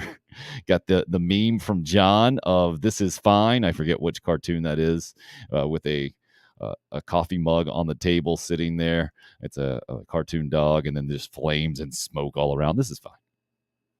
Mark Dofer, my old buddy from WRDW-TV, who's now gotten out of television and actually gotten smart and gotten a more conducive professional job moving forward. Just a spicy. Spicy is a good way to put it. The great John Whittle from the Big Spur says, preferred by all members of the media, the noon games. That's when you know John has lost touch with the fans for sure. In a great way. I kid John. He's great in so many ways.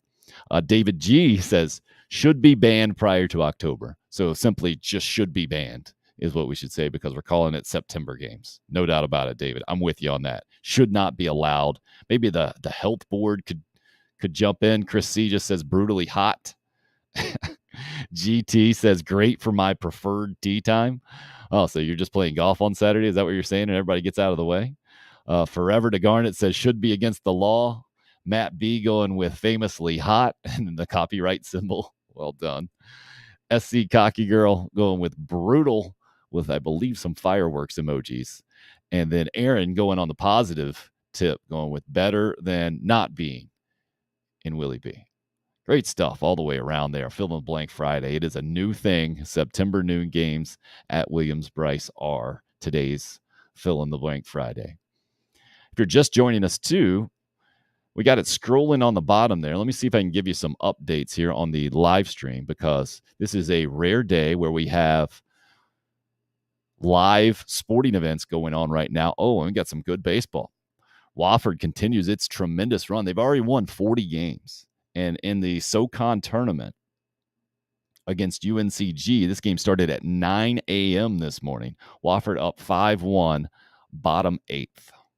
Looks like they're going to continue to advance and just strengthen their postseason resume. I'm really going to be fascinated to see where Wofford lands. You know, they break everybody out into 4-team regionals, right? 16 host sites, 4 teams each. That gets us to the math of 64 teams. Wofford being a traditional small school, difficult to build the RPI, but I think their RPI is like top 30. I think they're in line then by my math, right? You've got 16 regionals, 2 seeds, should be top 32. I think Wofford, especially they go on to win this SoCon tournament up in Greenville, they can definitely play their way into a 2 seed. I hope. I just hate seeing the Power 5 schools always get those nods. I think college baseball might be the best. Well, we saw Old Dominion come to Carolina last year as a number 1 seed, for instance. I think Wofford, you're going to see them as a 2 seed somewhere. I don't think any host school is going to really want them to come into town. One of those bigger, maybe more established or perennial powerhouse programs. Wofford, keep an eye on them this year. And speaking of that, Coastal Carolina, we all know what they've done and for years and years with a national championship run several years ago, and the Sun Belt tournament right now, which has gone to single elimination because of bad weather in Montgomery, Alabama. Troy technically hosting there. Skylar Meade, the first-year head coach after the solid pitching coach run at South Carolina.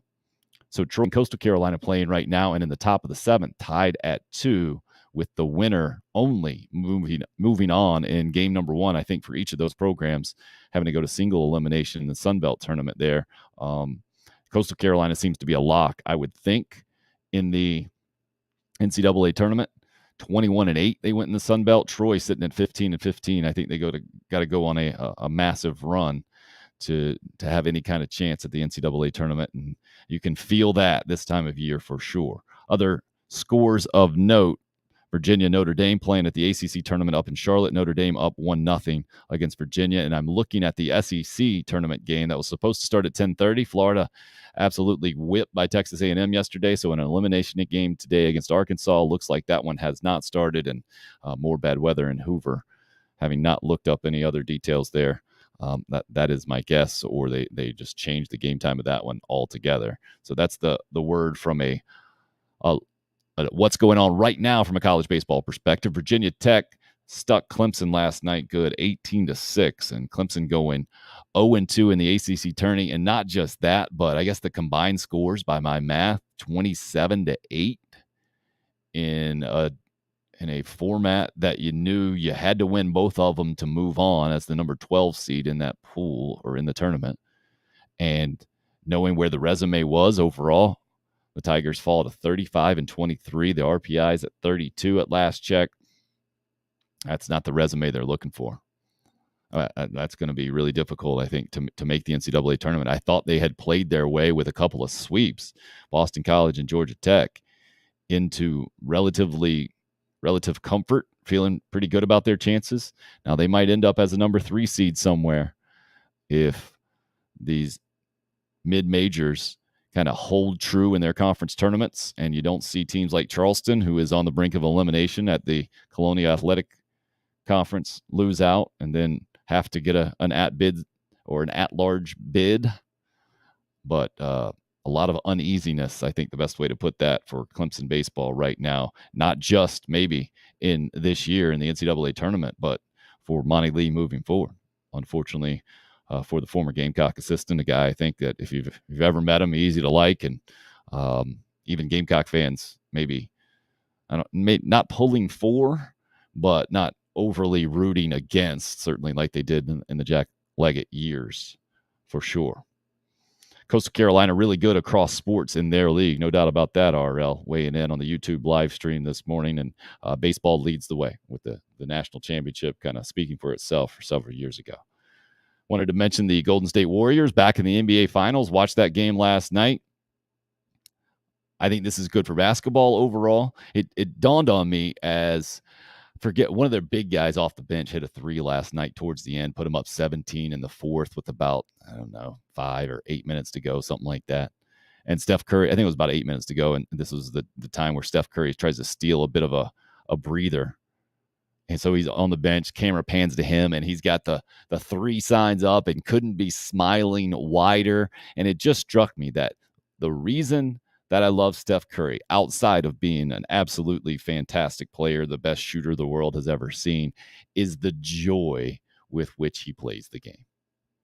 The absolute joy. And I didn't realize this. I read this recently, that his mom had come out and said that she was thinking about not going through with his pregnancy, I guess, back in the day, and had already had an abortion prior to Steph Curry.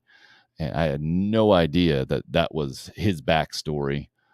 Man, it just when you put a face and a name on that type of story, and then he turns out to be what it is, just kind of mind-boggling that you can think about that in the other way, I guess, from my stance, where I stand here being a very pro-life guy. And one other note at the end of today's show, famous actor Ray Liotta passing away, unfortunately, at the age of 67 yesterday. From the sports perspective, got to instantly go to Shoeless Joe Jackson and the Field of Dreams. From outside of that, it's Goodfellas, and Henry Hill, I think, was the name of that character, and that epic movie in my lifetime. And Ray Liotta, one of those guys. I don't know what it is about some of these guys, right? Some people, just when you see them on a screen, your eyes go to them, whatever it is. Liotta was definitely that guy, a unique character, and some amazing work for sure. Both of those, I think, from my perspective anyway, at the top of the list. Ray Liotta passing away yesterday, so wanted to put that out there and mention those two. maybe if you have some extra time over the weekend, a couple of good movies to check out to remind you of his greatness for sure. But really appreciate all you guys. The Fill in the Blank Friday, the first ever one. It has been born. It was a lot of fun this morning. And the September games, I don't know if that'll be a lot of fun for a couple of different reasons with Georgia coming into town on September 17th, but it was fun to talk about today, the day after we learned of the news. Anthony always starts us off and always seems to be there at the end as well. Much appreciated, Anthony, on the YouTube live stream, weighing in with a great show. Tim, everyone be safe this weekend. Yeah, holiday weekend, like a lot of you out there. Perry Orth up in the banks of the Potomac up there with his family celebrating Memorial Day weekend.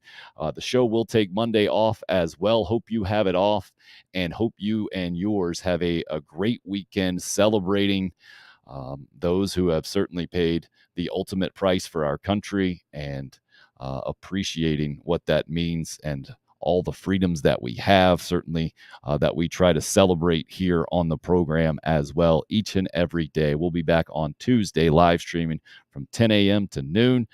Please subscribe to the YouTube page if you haven't already. Recommend it to your friends, like and comment and all that stuff. Check out the social media stuff as well. That'll do it for the Friday edition of Tim Hill, Unrestricted Free Agent. Thanks for checking it out, everybody.